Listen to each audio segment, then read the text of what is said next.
গাছপালা সবারই ভালো লাগে, আমার তো সবসময় বেশি ভালো লাগে প্রকৃতির সাথে কথোপকথন, আর সাথে যদি এক কাপ কফি বা চা থাকে আর কি লাগে।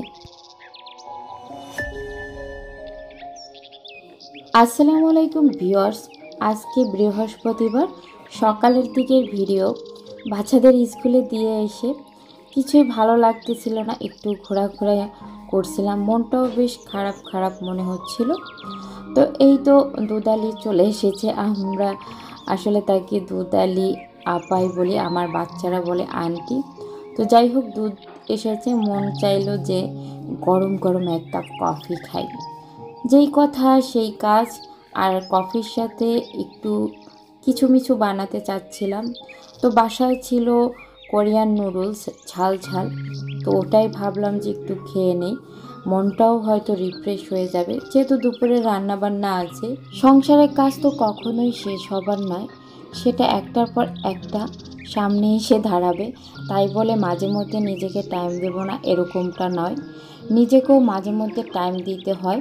তাই আজকে ভাবলাম কিছুটা সময় নিজের জন্য রাখি, সংসারের কাজ বাজ একটু পরেও করা যাবে। তো শেয়ারতে এক কাপ গরম গরম কফি বানিয়ে নিলাম, সাথে ঝাল ঝাল কোরিয়ান নুডলস, খেতে কিন্তু বেশ ভালো লাগে। আমরা যারা গৃহিণীরা আছি তাদের কথা ভাববার মতো 2 মিনিট সময় কিন্তু সংসারের কেউই থাকে না।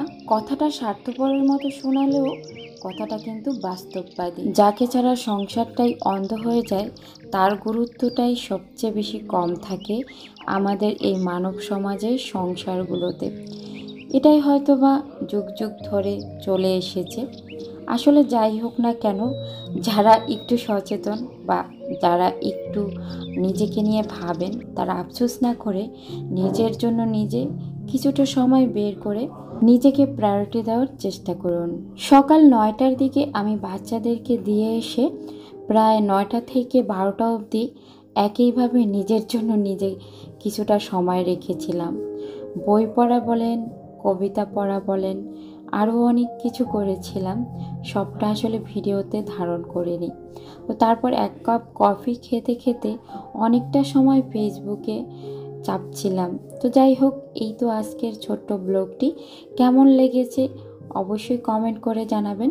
আর আজকে সকালটা আমার জন্য প্রথমে মন খারাপ হলেও পরে কিন্তু বেশ ভালো লেগেছিল।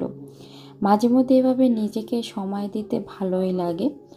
আর অলরেডি আপনার ভাইয়া চলে এসেছিল 12টার দিকে, খুব তাড়াতাড়ি আজকে চলে এসেছে।